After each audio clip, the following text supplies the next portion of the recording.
16세기 해가 지지 않는 제국이라 불리는 나라가 있습니다. 대서양을 건너 신대륙을 정복했고 지구 반대편 아시아 섬들까지 손에 넣었습니다. 남미 전역과 중미, 카리브해가 모두 이 제국의 땅이 되었죠. 그런데 이상한 일이 벌어졌습니다. 이 강대국이 단 하나 정복하지 못한 나라가 있었습니다. 그 나라는 바로 국경을 맞대고 있는 이웃나라였습니다. 더 기묘한 건 60년 동안 두 나라가 같은 왕을 모셨는데도 합쳐지지 않았다는 사실입니다. 이 나라는 어떤 나라일까요? 오늘은 절대 강국이 지배할 수 없었던 나라에 대한 이야기를 파헤쳐 보겠습니다.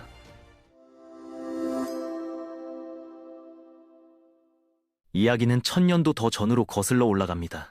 기원전 3세기 이베리아 반도는 로마 제국의 땅이었습니다. 히스파니아라고 불렸죠. 로마가 쇠퇴하자 5세기에 게르만족의 일파인 서고트족이 들어왔고 300년 넘게 이 땅을 지배했습니다. 그러다가 8세기 초 예상치 못한 일이 벌어졌습니다. 북아프리카에서 이슬람 군대가 밀려온 것이죠. 우마이야 칼리파국의 무어인들이었습니다. 711년 단 한 번의 전투로 서고트 왕국이 무너졌고 순식간에 반도 전체가 이슬람의 땅이 되었습니다. 하지만 북쪽 산악지대에서는 기독교인들이 항복하지 않았습니다. 험준한 산속에 숨어 끈질기게 저항했죠. 이것이 레콩키스타, 즉 국토 회복 운동의 시작이었습니다.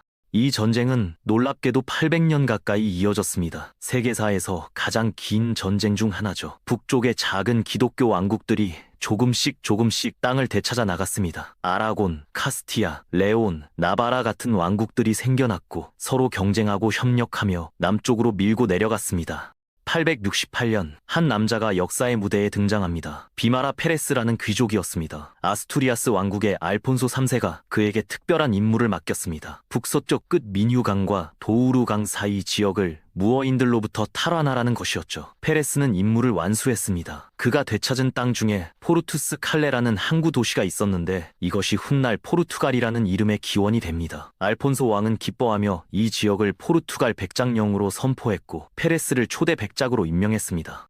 페레스는 기마랑이스라는 작은 마을을 세웠습니다. 지금도 포르투갈 사람들은 이곳을 조국의 요람이라고 부르죠. 포르투갈 백작령은 레온 왕국의 일부였지만 점점 독자적인 색깔을 띠기 시작했습니다. 세월이 흘러 12세기 초 포르투갈을 다스리던 백작 앙리가 죽었습니다. 그의 아내 테레사가 홀로 통치를 이어갔는데 곧 갈리 출신 귀족과 재혼했습니다. 포르투갈 귀족들은 분노했습니다. 테레사가 포르투갈보다 새 남편의 이익을 우선시할 거라고 의심했거든요. 그들은 테레사의 아들 아폰수 애니케스를 찾아갔습니다. 당신이 나서야 한다고 설득했죠. 1128년 상마메드 전투에서 아폰수는 결단을 내렸습니다. 자신의 어머니 군대와 맞서 싸운 것입니다. 승리는 아폰수의 것이었습니다. 어머니를 몰아내고 포르투갈의 실권자가 된 그는 남쪽을 향했습니다. 무어인들과의 전쟁을 더욱 적극적으로 펼쳤죠. 1139년 오리케 전투, 이슬람 군대는 수적으로 우세했지만 아폰수는 기습 전술과 지형을 교묘하게 이용해 승리를 거뒀습니다.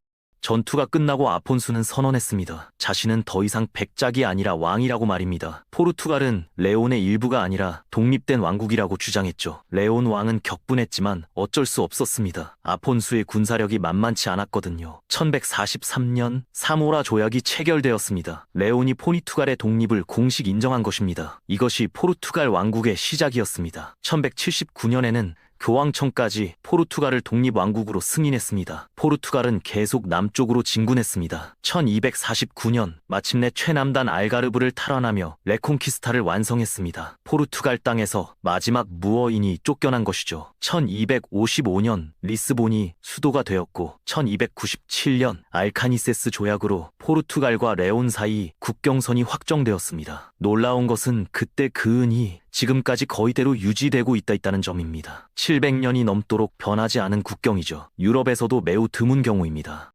그런데 이 시기 스페인은 어떤 상황이었을까요? 아직 스페인이라는 나라 자체가 존재하지 않았습니다. 이베리아 반도는 여러 기독교 왕국들로 나뉘어 있었고 남쪽에는 여전히 강력한 이슬람 세력이 버티고 있었죠. 카스티아, 아라곤, 나바라가 각자 살 길을 모색하며 무어인들과 싸우고 있었습니다. 포르투갈이 이미 독립왕국으로 자리 잡았을 때 스페인은 아직 여러 조각으로 흩어져 있었던 것입니다. 이것이 첫 번째 중요한 포인트입니다. 타이밍이 엇갈렸던 것이죠. 14세기 중반 유럽에 중요한 변화가 찾아왔습니다. 영국과 프랑스가 100년 전쟁을 시작한 것입니다. 이 전쟁은 포르투갈에게 중요한 기회가 되었습니다. 프랑스가 스페인의 카스티아와 동맹을 맺자 영국이 불안해했거든요. 영국은 대안을 찾았습니다. 포르투갈이 눈에 들어왔죠. 스페인과 대서양 사이에 위치한 전략적 요충지였고 괜찮은 해군을 보유하고 있었습니다. 1373년 영국과 포르투갈이 손을 잡았습니다. 역사적인 동맹 조약이 체결된 것이죠. 놀랍게도 이 조약은 지금도 유효합니다. 세계에서 가장 오래된 동맹 조약입니다.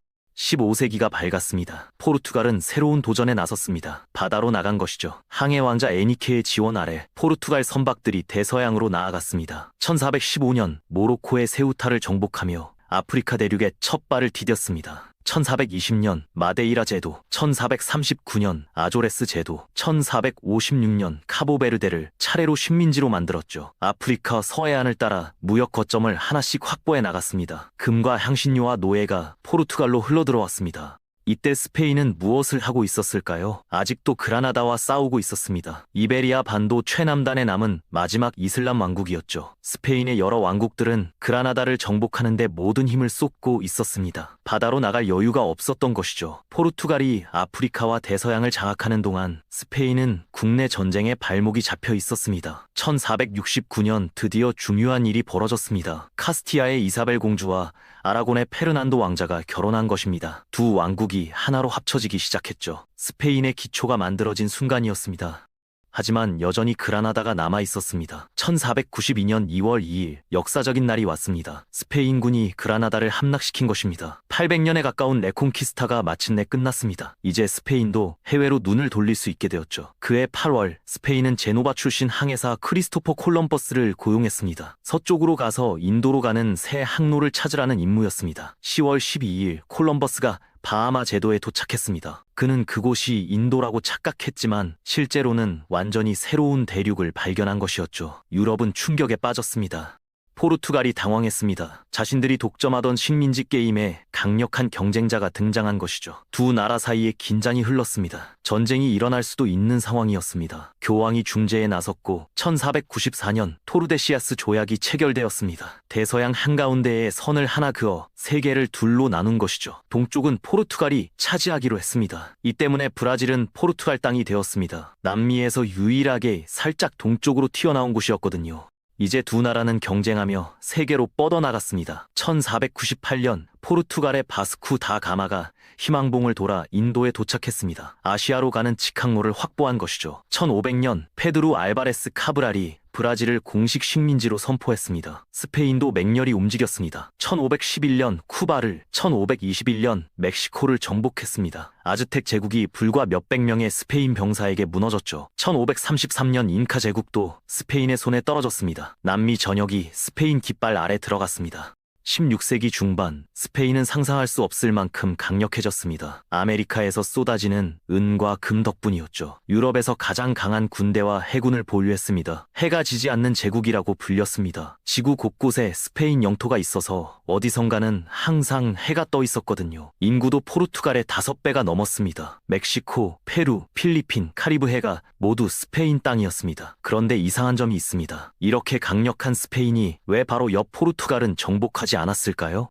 답은 의외로 간단합니다. 관심이 없었던 것입니다. 정확히는 우선순위가 밀렸다고 해야겠죠. 포르투갈을 정복하면 무엇을 얻을 수 있습니까? 산이 많고 인구가 적은 나라입니다. 농업 생산력도 높지 않았죠. 반면 아메리카는 어땠습니까? 은광에서 은이 쏟아졌고 금이 넘쳐났습니다. 향신료와 설탕 농장이 엄청난 돈을 벌어다 주었습니다. 경제적 관점에서 보면 포르투갈 정복은 투자 대비 효율이 형편없었습니다. 대규모 군대를 동원해야 하고 산악 지형 때문에 전투도 쉽지 않을 것이며 이긴다 해도 얻는 게 별로 없었죠. 게다가 스페인은 늘 바쁜 상태였습니다. 1568년 네덜란드에서 반란이 일어났습니다. 네덜란드 독립전쟁, 80년 전쟁이라고 불리는 긴 싸움이 시작된 것이죠. 막대한 병력과 자원이 네덜란드로 쏟아져 들어갔습니다. 프랑스와도 계속 긴장 관계였고 오스만 제국과도 지중해에서 대립하고 있었습니다. 영국과의 관계도 악화되어 1588년 무적 함대를 보냈다가 패배하는 굴욕을 당했죠. 스페인은 항상 여러 방향에서 문제를 안고 있었습니다. 포르투갈까지 건드릴 여유가 없었던 것입니다. 그러던 1578년 포르투갈에 큰 사건이 터졌습니다. 젊은 왕 세바스티앙 1세가 북아프리카 전투에서 전사한 것입니다. 후계자가 없었습니다. 왕위는 그의 백부 엔히케에게 넘어갔는데 그마저 2년 후 죽었습니다. 포르투갈 왕실의 혈통이 끊긴 것이죠. 여러 후보들이 왕위를 놓고 다투기 시작했습니다. 그중 한 명이 스페인의 왕 펠리페 2세였습니다. 그의 어머니가 포르투갈 공주였기 때문에 계승권이 있다고 주장했죠. 펠리페는 단순히 주장만 한 게 아니었습니다. 군대를 이끌고 포르투갈로 들어갔습니다. 다른 후보들을 제압하고 1580년 포르투갈 왕위에 올랐습니다. 포르투갈에서는 펠리페 1세로 불렸죠. 역사상 가장 기묘한 상황이 펼쳐진 것입니다. 스페인과 포르투갈이 같은 왕을 모시게 된 것이죠. 이것을 동군연합이라고 합니다. 하지만 두 나라가 합쳐진 것은 아니었습니다. 여전히 별도의 왕국이었죠. 법도 따로, 행정도 따로, 군대도 따로였습니다. 단지 왕만 같은 사람이었던 것입니다. 여기서 의문이 듭니다. 지금이야말로 스페인이 포르투갈을 완전히 합칠 절호의 기회가 아니었을까요? 이미 같은 왕이 다스리고 있었으니 두 나라를 하나로 통합하는 것은 어렵지 않았을 것입니다. 하지만 펠리페는 그렇게 하지 않았습니다. 왜일까요? 여러 이유가 있었습니다. 첫째, 포르투갈 귀족들의 반발을 우려했습니다. 그들은 독립을 원했고 스페인과 완전히 합쳐지는 것을 절대 받아들이지 않으려 했죠. 무력으로 억누를 수도 있었지만 그러면 끊임없는 반란에 시달려야 했습니다. 둘째, 스페인은 여전히 네덜란드 전쟁에 매달려 있었습니다. 포르투갈까지 완전히 병합하려면 또 다른 대규모 군사작전이 필요했는데 그럴 여력이 없었죠. 셋째, 동군연합 상태가 나쁘지 않았습니다. 포르투갈이 알아서 자기 식민지를 관리해 주었거든요. 브라질, 아프리카, 인도의 무역 거점들을 포르투갈이 계속 운영했습니다. 스페인 입장에서는 직접 통치하는 것보다 편했죠. 넷째, 800년에 걸친 레콩키스타로 스페인 사회가 지쳐 있었습니다. 국민들은 또 다른 큰 전쟁을 원하지 않았습니다. 하지만 포르투갈 입장에서는 고통스러운 시기였습니다. 스페인의 전쟁에 억지로 끌려 들어가야 했거든요. 네덜란드와 싸우고 싶지 않았지만 어쩔 수 없었습니다. 네덜란드는 포르투갈의 식민지들을 공격했습니다. 브라질, 인도, 아프리카에서 포르투갈 거점들이 함락되었죠. 포르투갈은 막대한 손실을 입었습니다. 게다가 영국과의 동맹도 무효가 되었습니다. 포르투갈이 스페인 편에 서게 되면서 영국의 적이 된 것이죠. 포르투갈 귀족들은 분노했습니다. 스페인을 위해 세금을 더 내야 했고 자신들의 식민지는 공격받고 있었으니까요. 1640년 12월 1일 리스본에서 혁명이 일어났습니다. 브라간사 공작 주왕이 쿠데타를 일으켜 스페인 관료들을 몰아냈습니다. 포르투갈 귀족들과 군인들이 그를 지지했죠. 주왕은 주왕 4세로 즉위했습니다. 포르투갈이 독립을 되찾은 것입니다. 스페인이 가만히 있을 리 없었습니다. 군대를 보내 포르투갈을 다시 장악하려 했죠. 포르투갈 왕정국 전쟁이라고 불리는 28년간의 전쟁이 시작되었습니다. 하지만 스페인은 성공하지 못했습니다. 여전히 네덜란드와 프랑스와 싸우느라 바빴고 포르투갈군의 저항도 만만치 않았거든요. 1668년 스페인은 포르투갈의 독립을 공식 인정했습니다. 포르투갈은 즉시 영국과의 관계를 복원했습니다. 오랜 동맹이 다시 살아난 것이죠. 이 동맹은 곧 시험대에 올랐습니다. 18세기 중반 다시 큰 전쟁이 벌어졌거든요. 7년 전쟁입니다. 영국과 프랑스가 주축이 되어 싸웠고 스페인은 프랑스 편에, 포르투갈은 영국 편에 섰습니다. 이베리아 반도의 오랜 이웃이 적이 된 것이죠. 프랑스와 스페인은 결정을 내렸습니다. 포르투갈을 굴복시키기로 한 것입니다. 1762년 5월 역사적인 순간이 왔습니다. 스페인군이 국경을 넘어 포르투갈로 쳐들어온 것입니다. 프랑스군도 함께했습니다. 수만 명의 군대가 물밀듯이 밀려왔죠. 역사상 스페인이 포르투갈을 정복하기 위해 실제로 전면 침공한 유일한 사례였습니다. 포르투갈은 위기에 빠졌습니다. 병력도 적고 준비도 부족했죠. 리스본이 함락되는 것은 시간 문제처럼 보였습니다. 하지만 예상치 못한 일들이 벌어졌습니다. 첫째, 지형이 스페인군의 발목을 잡았습니다. 포르투갈 북부와 동부는 산이 많고 도로가 좁았습니다. 대규모 군대가 빠르게 이동하기 어려운 지형이었죠. 보급로가 길게 늘어지면서 취약해졌습니다. 둘째, 포르투갈 민간인들이 들고 일어났습니다. 농민들과 시민들이 자발적으로 무장하고 게릴라전을 펼쳤습니다. 스페인군이 지나가는 길목마다 매복 공격이 이어졌죠. 보급 부대가 습격당하고 고립된 부대들이 속출했습니다. 정규군은 약했지만 국민 전체의 저항 의지가 침략군을 괴롭힌 것입니다. 셋째, 영국이 움직였습니다. 동맹을 지키기 위해 해군과 기병대를 보냈습니다. 영국군이 포르투갈군과 합류하면서 전세가 바뀌기 시작했죠. 주요 거점들을 방어할 수 있게 되었습니다. 전투는 치열했지만 프랑스 스페인 연합군은 결정적 승리를 거두지 못했습니다. 몇 달이 지나도 리스본은 함락되지 않았고 오히려 침략군의 피해만 늘어났습니다. 수천 명의 사상자를 냈지만 얻은 것은 아무것도 없었죠. 1763년 2월 파리에서 조약이 체결되었습니다. 7년 전쟁을 끝내는 평화 조약이었죠. 스페인군은 포르투갈에서 철수했습니다. 실패한 침공이었습니다. 이것이 스페인이 포르투갈을 정복하려 한 마지막 시도였습니다. 그 이후로 스페인은 다시는 포르투갈 침공을 시도하지 않았습니다. 기회의 창이 영원히 닫힌 것이죠. 결국 스페인은 왜 포르투갈을 정복하지 못했을까요? 이야기를 정리해 보겠습니다. 첫째, 타이밍이 어긋났습니다. 포르투갈이 1143년에 독립했을 때 스페인은 아직 여러 왕국으로 쪼개져 있었죠. 스페인이 통일되어 강대국이 되었을 때 포르투갈은 이미 수백 년간 독립국가로 존재해 왔습니다. 뿌리가 깊게 내린 나라를 뿌리 뽑기란 쉽지 않았던 것입니다. 둘째, 우선순위의 문제였습니다. 스페인은 해외 식민지가 훨씬 매력적이었습니다. 포르투갈을 정복해봤자 산과 가난한 농민들 뿐이지만 아메리카는 은과 금이 쏟아지는 보물창고였죠. 경제적으로 따져보면 포르투갈 침공은 투자 대비 효율이 형편없었습니다. 스페인은 합리적 선택을 한 것입니다. 셋째, 영국이라는 든든한 동맹이 있었습니다. 이 동맹은 결정적 순간마다 포르투갈을 구해주었죠. 특히 1762년 침공 때 영국의 지원이 없었다면 포르투갈은 무너졌을지도 모릅니다. 작은 나라에게 강력한 동맹국이 얼마나 중요한지 보여주는 사례입니다. 넷째, 지형과 국민의 저항 의지였습니다. 험준한 산악지대는 침략군의 기동을 어렵게 만들었고 포르투갈 국민들의 게릴라전은 보급을 마비시켰습니다. 정규군의 힘만으로는 나라를 지킬 수 없지만 국민 전체가 하나가 되면 강대국도 물리칠 수 있다는 교훈입니다. 다섯째, 스페인은 늘 다른 곳에 정신이 팔려 있었습니다. 네덜란드와 80년 전쟁, 프랑스와의 경쟁, 오스만과의 대립, 영국과의 충돌까지 스페인은 항상 여러 방향에서 문제를 안고 있었습니다. 포르투갈까지 상대할 여력이 없었던 것이죠.